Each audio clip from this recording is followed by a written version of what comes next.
যে রাহুল গান্ধীকে প্রজেক্ট করা হয়েছিল যেন তিনি পাপ্পু, তিনি রাজনীতির অবকাশ জানেন না, নিজের মতো করে হাবিজাবি বলেন, নানা রকম উদ্ভট কাজ করেন, এবং তার পক্ষে কংগ্রেসকে আর পুনরুত্থান করানো সম্ভব নয়। তিনি কংগ্রেসকে ক্রমশ খাদের দিকে নিয়ে যাচ্ছেন।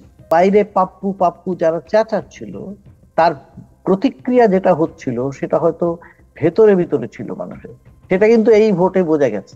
রাহুল গান্ধীর ভীষণ রকম লোকের চোখে লেগেছে, সেটা হচ্ছে তার সততা। সততা কোথায়? বিশ্বাসে, নিজের বিশ্বাসের প্রতি সততা। এই যে সততাটা আছে, এই সততাটা কিন্তু রাজনীতিকদের মধ্যে খুব একটা দেখতে পাচ্ছি না।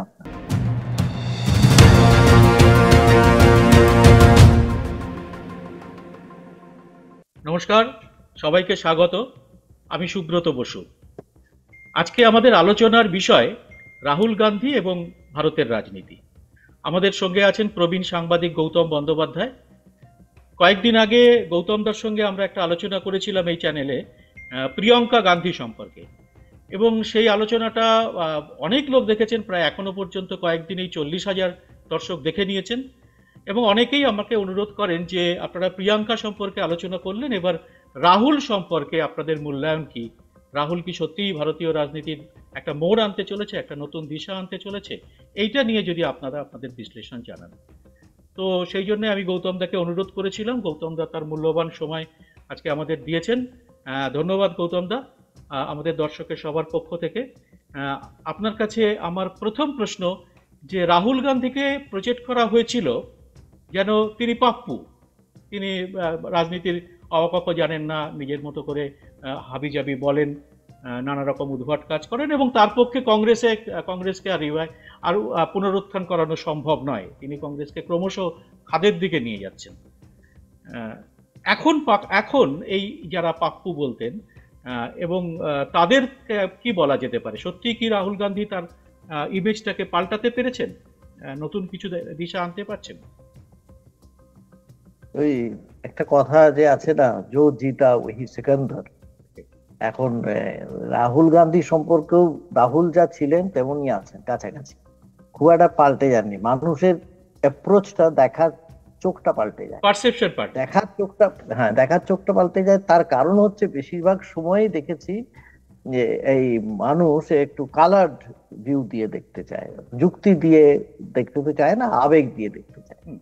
তার আগে একটা মোদি ঝড়, মোদির ওয়েভ এমন একটা শুরু হয়েছিল, মনে হচ্ছে এটা সারা দেশটাকে অন্য জায়গায় নিয়ে চলে যাবে কোথাও। কোথায় নিয়ে যাবে নোবডি নো, মানে কেউ ভাবতে পারেনি কোথায় নিয়ে যাওয়া হবে। এবং তখন যত পারা যায় এই কংগ্রেস মুক্ত ভারত এবং রাহুল মুক্ত ভারত, গান্ধী পরিবার মুক্ত ভারত, এগুলো ভীষণ খাচ্ছিল। এক একটা সময় খায়, এক একটা মুখোশ খুব চলে, এই সময়টা খুব চলছিল। তো হেইল, যেমন হেইল ব্রুটাস, পরে আবার হেইল অ্যান্টনি, এটা হয়। কিন্তু আমি মনে করি রাহুল গান্ধীর চরিত্রটা একই রকম আছে। কোথায় এক আছে মানুষের বুঝতে একটু দেরি হচ্ছে। আমি এটা বলতে পারছি না যে রাহুল গান্ধী আগামী দিনে কি করবেন, কেমন করবেন, তা সে সমস্ত বলতে পারছেন। যে একটা জায়গায় রাহুল গান্ধীর ভীষণ রকম লোকের চোখে লেগেছে, সেটা হচ্ছে তার সততা। সততা কোথায়? বিশ্বাসে, নিজের বিশ্বাসের প্রতি সততা। এই যে সততাটা আছে, এই সততাটা কিন্তু রাজনীতিকদের মধ্যে খুব একটা দেখতে পাচ্ছি না। আপনার কেন দেখতে পাচ্ছি না? দুর্নীতির অভিযোগ তার বিরুদ্ধে করা হয়েছিল, বসিয়ে রেখেছিল সারা দিন ধরে। একটি কথাও তিনি বাজে কথা বলেনি বাইরে এসে, কারো সম্পর্কে না। এবং সেটা একটা জনান্তিকে একটি খবর এসেছিল যে সারা দিন পরে, ইডি বসিয়ে রাখার পরে যখন বেরোবেন, সারাদিন একটি কথাও তিনি বলেননি, চুপচাপ বসেছিলেন। ওকে কেউ জিজ্ঞাসাবাদ করেনি, কারণ সমস্ত কাগজপত্র দেওয়া ছিল এবং উনি কোনো উত্তেজনায় ছিল না। সন্ধ্যের সময় যখন ওকে বের করা হচ্ছে, তখন একজন গিয়ে তাকে নাকি বলেছিল, একমাত্র আপনি পারবেন মোদিকে সরাতে। একজন ইডির একজন অফিসার বলেছে, এটা বলেছে। তো এইটা এটা যদি বলে থেকেছেন বা না থেকেছেন, উই ডোন্ট কেয়ার। কিন্তু যেটা খুব ইম্পর্টেন্ট হচ্ছে যে এই যে যে জায়গাটায় নিজেকে প্রতিষ্ঠা করতে পেরেছে রাহুল, যে আমি নিজের জায়গায় ঠিক আছি, এই এখনই তেলেঙ্গানায় যে আমরা তো দেখলাম যে ফার্মার্স লোন ওয়েভার হয়েছে, এখানে রাহুল গান্ধী যে টুইটটা করেছে তাতে লিখেছে, খুব খুব গুরুত্বপূর্ণ ভাবে একটা কথা লিখেছে যে কংগ্রেস গভর্নমেন্টের গ্যারান্টি হলো সে যেটা বলেছে সেটা করে। মানে রাহুলের গ্যারান্টি, কংগ্রেস কংগ্রেস গভর্নমেন্টের গ্যারান্টি, হ্যাঁ, এটা কোনো ব্যক্তির গ্যারান্টি নয়, রাহুলের গ্যারান্টি, কংগ্রেস, হ্যাঁ হ্যাঁ রাহুলের গ্যারান্টি নয়, কংগ্রেসের রাহুলের কিন্তু নিজের রাহুলের গ্যারান্টিও খুব একটা না হলেও কংগ্রেস গভর্নমেন্টের গ্যারান্টি, যে যেটা বলেছে সেটা করেছে। এখন এই আত্মবিশ্বাসটাও আছে যে আমি যেটা করবার আমি সেটা করব। এবং এটা কিন্তু আমার মনে হচ্ছে প্রত্যেকটা জিনিস দেখে যে এই যে ভারতীয় সংবিধান বারবার যেটা বলে এসেছে রাহুল, ভারতীয় সংবিধানটা তো এর উপরই ভিত্তি করেই হয়েছিল। এই যে প্রলিফারেশন অফ পলিটিক্যাল পার্টি, অনেক পার্টি থাকবে, বহু মানুষের দল থাকবে, রাহুল সেটা মানছে, ভেতরে মানছে না তা তো নয়, সমস্ত দলকে গুরুত্ব দিচ্ছে। এটা তো হয়েছিল, ভারতীয় সংবিধানটা তো এইভাবে তৈরি হয়েছিল।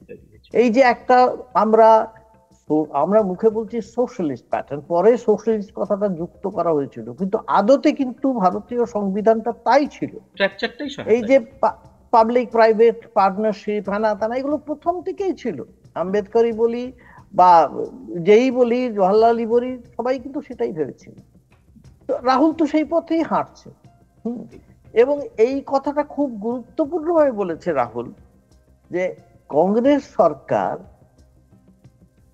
ফার্মারদের জন্য, কৃষকদের জন্য করবে, শ্রমিকদের জন্য করবে, ক্যাপিটালিস্টদের জন্য টাকা দেবে না। ভেরি সিগনিফিকেন্ট আর খুব মারাত্মক। কেন মারাত্মক মনে হচ্ছে? আমার কাছে মনে হয়েছে এই তেলেঙ্গানার যে প্রতিশ্রুতি পালনের যে ধাপগুলো, যে তার মধ্যে এটা ফার্মারদের 2 লক্ষ টাকা অবধি কৃষি ঋণ মুকুব, যার জন্য প্রায় 31,000 কোটি টাকা তাদের সরকার থেকে একটা ফান্ড তৈরি করা হয়েছে, যেটা রাহুলের নির্বাচনী প্রতিশ্রুতির মধ্যে ছিল। সেটা একটা বড় কাজ করবে বোধহয় সমস্ত ভারতের কৃষক সমাজের কাছে, একটা বার্তা হতে পারে।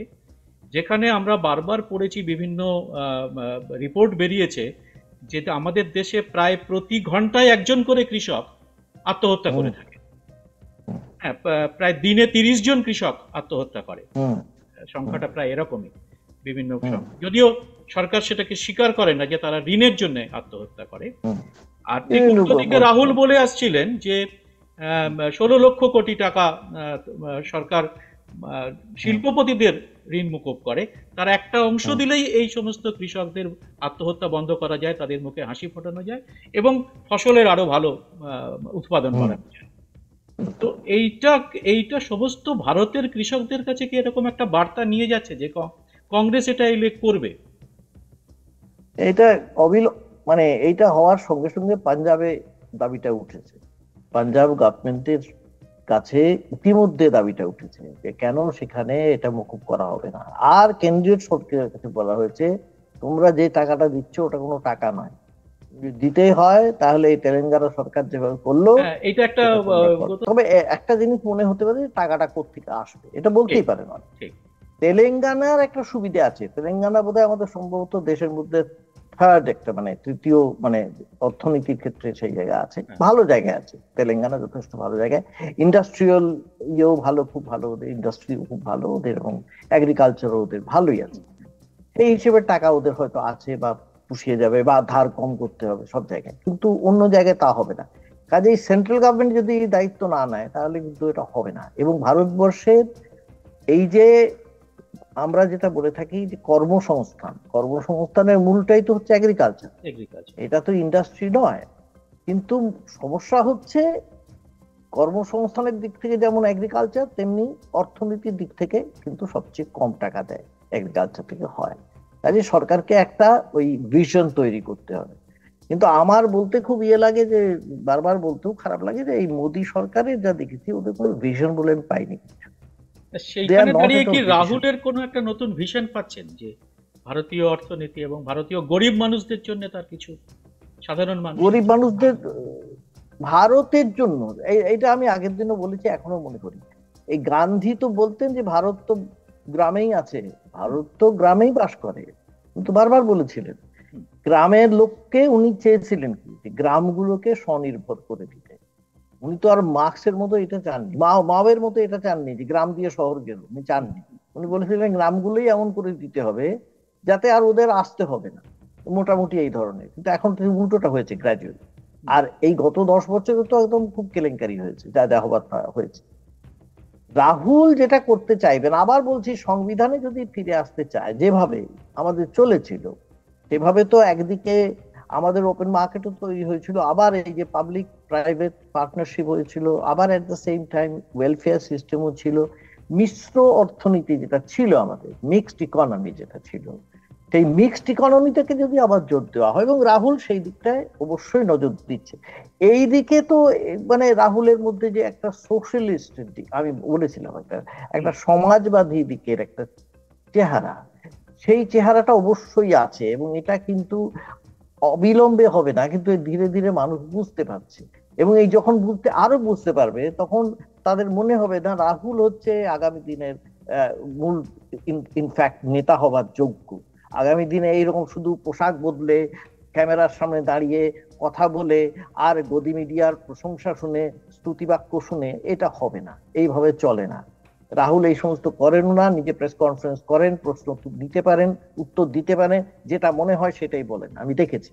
এই যে কথাগুলো, এইটা খুব কঠিন, এটা বলা খুব কঠিন আমাদের মনে হতে পারে, কারণ ভারতবর্ষের মতো দেশে এমন একটা তৈরি হয়ে গেছে গত 10 বছরে, কিছু কিছু আবেগ এমন ভাবে তৈরি হয়েছিল, সেটা খুব মারাত্মক ছিল। একটা মেজরিটেরিয়ানিজম, একটা হচ্ছে ধর্মের আবেগ, এগুলো ভীষণভাবে চারিয়ে গিয়েছিল। কিন্তু পরে দেখা গেল এই যে যে সাইলেন্ট ভোটার্স, সাইলেন্ট যারা, তারা যারা এবারে অনেকটা বুঝিয়ে দিয়েছে যে তারাও কিন্তু ভেতরে ভেতরে সাইলেন্ট নয়।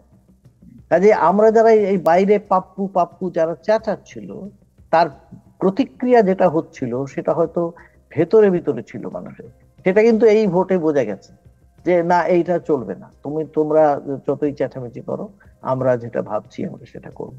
এটা কিন্তু বুঝিয়ে দেওয়া হয়েছে। কাজে রাহুল গান্ধী অবশ্যই এই ক্ষেত্রে নেতা হিসেবে সামনে এসে গেছে। এখন কিন্তু তাকে উপেক্ষা করা খুব মুশকিল। গৌতম, তো একটা জিনিস আমরা দেখেছিলাম, রাহুল গান্ধী যখন প্রথম ভারত জোড়ো যাত্রা শুরু করেছিলেন, সেই কন্যাকুমারী থেকে একদম কাশ্মীর অবধি, তো তখন তার যে মূল মূল যে ইয়ে ছিল, যে ইয়েটা ছিল যে এই বিভেদের মধ্যে একটা ভালোবাসার কথা, হ্যাঁ, যে একটা মহব্বতের দোকান খোলার কথা, তাতে অনেক অনেক সাংবাদিক, সিনিয়র সাংবাদিককেই আমি বলতে শুনেছিলাম, এবং অনেক পলিটিক্যাল পণ্ডিত, যে এটা তো কংগ্রেস পার্টি যেন একটা এনজিওর কাজ, এটা তো এটা এনজিওর কাজ, এটা তো এটা কোনো পলিটিক্যাল পার্টির কাজ হতে পারে না, যে এই ভালোবাসার দোকান, এগুলো তো এনজিওর কাজ এগুলো। কিন্তু রাহুল কিন্তু দমেন। কারণ তার কারণ হচ্ছে যে, খুব টু টেল ইউ ফ্র্যাঙ্কলি, তুমি লক্ষ্য করবে যবে থেকে ওপেন মার্কেট বলে একটা জিনিস তৈরি হয়েছে, বা কর্পোরাইজেশন যে শুরু হয়েছে, কর্পোরেট সাংবাদিকেরা যবে থেকে কর্পোরেট ম্যানেজার হয়েছে না, সাংবাদিক নেই, কর্পোরেট ম্যানেজার হয়েছে, তখন তো তাদের সঙ্গে মানুষের সম্পর্ক ক্রমেই দূরের হয়ে গেছে। তার মানুষের কাছে কিন্তু নেই। তারা মানুষের কাছে গেল, দুটো চারটে কথা বললো, ফিরে এলো, সেটা অন্য জিনিস। তো মানুষের কাছে থেকে তাদের মনের কথা জানার তাদের ইচ্ছে খুব একটা নেই, চলে গেছে। এবং তারা ধরে নিয়েছে যে এক্স্যাক্টলি ম্যানেজারদের যা যা কাজ হয়, আমার কাজ হচ্ছে টেলিভিশনের ক্ষেত্রে টিআরপি বাড়ছে কিনা, সংবাদপত্রের ক্ষেত্রে কাগজটা বাড়লো কিনা, এই এইগুলো বেশি তারা মাথায় ঢোকানো হয়েছে কনস্ট্যান্টলি। তারা এই যে মানুষের কাছে গিয়ে কি হয় সেই জিনিসটাই বোধহয় জানে না, একেবারেই জানে না বলেই তারা এই সমস্ত কথা বলেছে। তারাই তো এই এক্সিট পোল করায় বা ইয়ে করায় যায়, মানে এইভাবে এগোয় আর এইটা তাদের ভ্রান্তি ছিল। আমার মনে হয় এই রাহুল আরেকটা জিনিস করতে পেরেছেন, সেটা হচ্ছে এই সাংবাদিকতাকেও আবার তার নিজস্ব জায়গায় ফিরিয়ে অনেকটা অনেকটা ঘুরিয়েছে, অনেক অনেকটা ঘুরিয়েছে। আমার এইটা মনে হচ্ছে, আরেকটা মনে হয়েছিল যে এই কেউ বোধহয় মানে অতীতটা ভেবে দেখে না। গান্ধীজি কেন তার পপুলারিটি কোথায়, এখানে দক্ষিণ আফ্রিকায় সবাই বলছে কিছুই হবে না, তোমার এই সমস্ত করে কিছু হবে না, ভারতীয়দের যেভাবে রাখা হয় এটাই রাখা হয়। উনি বলতেন আমি এগোবো, যাবো। তো যাবেন বলে একা একা, তারপর দেখছেন প্রচুর লোক চলে আসছে। ভারতেও তাই করেছেন। এখন এইটা কিন্তু সব জায়গাতেই হয়েছে, আমেরিকাতেও এই জিনিসটা হয়েছে, আস্তে আস্তে এটা চালিয়ে গেছে। কিন্তু রাহুল সেটা আবার করলেন ভারতবর্ষে, কারণ একটা অন্য দিকে আমরা চলে যাচ্ছিলাম। আমরা ওই এক্স্যাক্টলি এই ভারতীয় জনতা পার্টি যেটা করছিল, মূলত তার বিরুদ্ধে হেঁটে রাহুল কিন্তু অন্য একটা ন্যারেটিভ প্রমাণ করে দিয়েছেন, যে মানুষের কাছে যাওয়াটা খুব জরুরি, এবং সেটা কিন্তু এই সরাসরি পৌঁছতে হবে। এটা এরা অনেকদিন থেকে এই গান্ধী পরিবার করে। আমি আবার পরিবারবাদের সপক্ষে বলতে চাইছি না, আমি মানুষ হিসেবে বলছি। জওয়াহরলাল নেহেরু যখন মিউনিসিপ্যালিটি কাজ করতেন একটা সময় ভারতের স্বাধীনতার আগে, তখন বিকে নেহেরু লিখেছেন তার আত্মজীবনীতে যে জওয়াহরলাল নেহেরু বহু সময় গিয়ে ওই বস্তিতে থাকতেন। তাই নিয়ে মতিলাল নেহেরুর আক্ষেপের সীমা ছিল না, প্রচন্ড রাগারাগি করতেন। আর মতিলাল নেহেরু একেবারে অন্য ধরনের লোক ছিলেন, পছন্দই করতেন না এটা। কিন্তু নেহেরু সাইকেলে করে ওই ঘুরে ঘুরে ঘুরে ঘুরে বস্তিতে করে বেড়াতেন, এটা করতেন টু নো দ্য পিপল, এই যে লোকের পালসটা বোঝার জন্য। এইটা বোঝাটা খুব জরুরি ছিল, এইটা রাহুল করেছেন। শুধু করে, হ্যাঁ, নেহেরু তার মেয়েকেও সেইভাবে তৈরি করতে চেয়েছিলেন, সাধারণভাবে তিনি বিশ্বভারতীতে ইন্দিরাকে হস্টেলে থেকে পড়ার ব্যবস্থা করা, সাধারণের সঙ্গে যতটা সম্ভব মেশা, সাধারণের সঙ্গে যতটা সম্ভব করা। এবং এরা এরা সবসময় কিন্তু আরেকটা, এটা এর বাবাও তারা, রাজীব গান্ধীকেও দেখেছি প্রথমে এসেই বলেছিলেন পাওয়ার ব্রোকারদের আমি রাখবো না, মনে আছে আমার। পাওয়ার ব্রোকার মানে যখন তখন অবশ্য খানিকটা প্রণব মুখার্জির উপরে রাগ ছিল, সেটা একটা ছিল, কিন্তু ও তার সঙ্গে আরো এও কিন্তু রাহুলও কিন্তু এই পাওয়ার ব্রোকারদের বিরুদ্ধে ক্রমাগত বলে। কতটা ভাঙতে পারবে, আদৌ পারবে কিনা সেটা আমি জানি না, কিভাবে পারবেন। সেই জন্য আমি আগের দিনও বলেছিলাম যে কোনো একটা অ্যাডমিনিস্ট্রেটিভ পোস্ট কতটা সামলাতে পারবেন সেটা আমি জানি না, কিন্তু মানুষ হিসেবে, রাজনীতিক হিসেবে যে সততাটা আমরা দেখতে পাইনি আজকাল, প্রায় দেখতেই পাই না, সেটা কিন্তু রাহুলের মধ্যে দেখতে পাচ্ছি। আমি শুধু না, অনেক লোক দেখতে পাচ্ছেন এইটা। হ্যাঁ, রাহুল সম্পর্কে বহু মানুষের নতুন করে আবার আগ্রহ জন্মাচ্ছে, বিশেষ করে এই নির্বাচনের পরে, যে কি করে এরকম একটা কাণ্ড তিনি করলেন। তো এইটা নতুন করে যে এই যে আগ্রহ জন্মানোর পেছনে তার এই দুটো যাত্রা, ভারত জুড়ে যাত্রা, ভারত জুড়ে ন্যায় যাত্রা, এবং তারপরে একের পর এক তার মানুষের সঙ্গে মেলামেশা, কনস্টিটিউশন নিয়ে বলা, এইগুলো তো একটা ভীষণভাবে প্রভাব ফেলেছে। যদিও গদি মিডিয়া সম্পূর্ণভাবে তাকে একদম প্রায় বয়কট করেছে, রাহুল গান্ধীকে নির্বাচন পর্বে কোনো গদি মিডিয়া, ইভেন ভারত জুড়ে যাত্রা এবং ভারত জুড়ে ন্যায় যাত্রা, কিন্তু একদমই তাই, বাদ দিয়েও যে সাধারণ মানুষের কাছে পৌঁছানো যায়, মানে মেইন স্ট্রিম মিডিয়া, মিডিয়া বলতে মেইন স্ট্রিম মিডিয়ার কথা বলছি আমি, রাহুল গান্ধী সেটা করে দেখালেন যে কোনো মিডিয়ার কোনো রকম ব্যাকিং তিনি পাননি, এতটুকু।